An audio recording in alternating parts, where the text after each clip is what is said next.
بعض ناظرین کرام ان کا سوال ہے کہ آپ دائیں ہاتھ پر گھڑی باندھتے ہیں، کیوں باندھتے ہیں؟ جبکہ مرد تو بائیں ہاتھ پر باندھتے ہیں اور خواتین دائیں ہاتھ پر باندھتی ہیں۔ محترم ناظرین کرام، میں دائیں ہاتھ پر گھڑی اس لیے باندھتا ہوں کہ رسول مکرم صلی اللہ علیہ وآلہ وسلم اپنے تمام کام جو بہتر اچھے کام ہوتے تھے نا، وہ دائیں طرف سے کرنا پسند کرتے تھے۔ استنجا کرنا، مسجد سے نکلنا یا واش روم میں داخل ہونا، یہ جو کام ہوتے تھے نا اس طرح کے، یہ آپ بائیں طرف سے کرتے تھے۔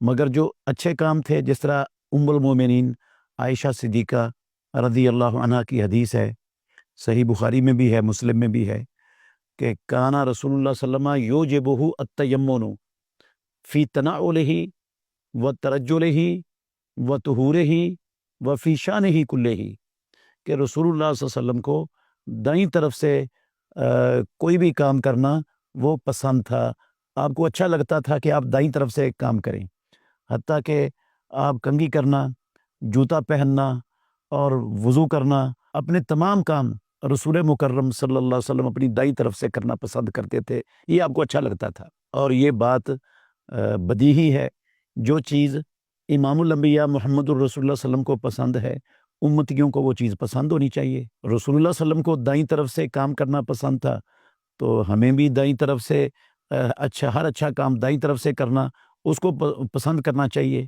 اس لیے میں گھڑی دائیں ہاتھ پر باندھتا ہوں کہ یہ ایک اچھا کام ہے، یہ استنجا کرنے والے کام کی طرح کا کام نہیں ہے، اس لیے اس کو دائیں ہاتھ پر باندھنا چاہیے۔ اور یہ مردوں کو بھی اور عورتوں کو بھی دائیں ہاتھ پر باندھنا چاہیے، دونوں کے لیے ہے۔ یہ جو ہے نا، مرد بائیں ہاتھ پر باندھیں اور عورتیں دائیں ہاتھ پر باندھیں، یہ تو غیر مسلموں کا طریقہ ہے، یہ مسلمانوں کا نہیں ہے، غیر مسلموں کا طریقہ ہے۔ اور اسلام ہمیں غیر مسلموں کی، مشرکوں کی، یہودیوں کی، عیسائیوں کی مخالفت کی ترغیب دیتا ہے، اور مسلمانوں کی زندگی کا مشن ہی کفار کی مخالفت ہونا چاہیے۔ حضرت عبداللہ بن عمر بن عاص رضی اللہ عنہما کی حدیث ہے، صحیح مسلم کتاب اللباس میں، وہ کہتے ہیں کہ میں رسول اللہ صلی اللہ علیہ وسلم کے پاس آیا، میں نے معصفرین، اسفر بوٹی سے رنگے ہوئے گیروی رنگ کے کپڑے پہنے ہوئے تھے، تو آپ صلی اللہ علیہ وسلم نے فرمایا، کیا تجھے تیری ماں نے حکم دیا ہے یہ اس رنگ کے کپڑے پہننے کا؟ میں نے کہا کہ اللہ کے نبی، میں ان کو دھو دوں، یہ رنگ اتار دوں؟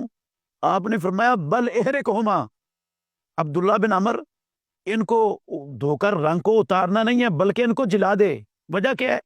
فَإِنَّهَا مِنْ ثِيَابِ الْكُفَّارِ فَلَا تَلْبَسْهَا، یہ کافروں کے کپڑے ہیں اور تو کافروں کے کپڑے مت پہن۔ مسلمان ہو کر بندہ کافروں کے کلچر کا، ان کی تمدن کا، ان کی ثقافت کا جو ہے نا پرچار کرے، نمائندہ بنے، یہ مسلمان کی شان کے لائق ہی نہیں ہے۔ مسلمان کی زندگی کا مقصد ہی کفار کی مخالفت ہونا چاہیے۔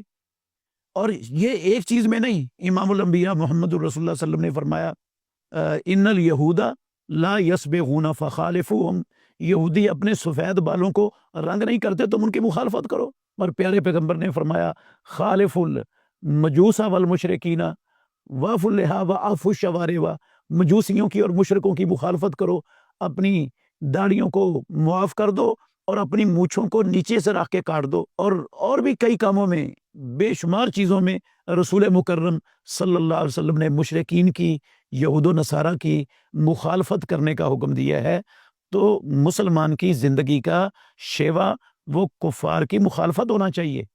اس وجہ سے بھی کہ کافروں کے مرد وہ بائیں ہاتھ پر پہنتے ہیں اور عورتیں دائیں ہاتھ پر پہنتی ہیں، ہمیں ان کی مخالفت میں جو ہے نا وہ دائیں ہاتھ پر پہننی چاہیے۔ ویسے بھی رسول اللہ صلی اللہ علیہ وسلم کا فرمان ہے جس میں غیر مسلموں کی مشابہت سے مسلمانوں کو منع کیا گیا ہے۔ سنن ابو داود میں حدیث ہے، آپ صلی اللہ علیہ وسلم فرماتے تھے، من تشبہ بقوم فہو منہم، جو کسی قوم سے مشابہت اختیار کرتا ہے وہ انہی میں سے ہے۔ تو یہ تو کافروں کا طریقہ ہے، اور بائیں ہاتھ پر پہننے سے کافروں کی مشابہت بھی بنتی ہے۔ تو اس لیے اس حدیث کی بنا پر بھی مسلمان کو دائیں ہاتھ پر گھڑی پہننے کا اہتمام کرنا چاہیے۔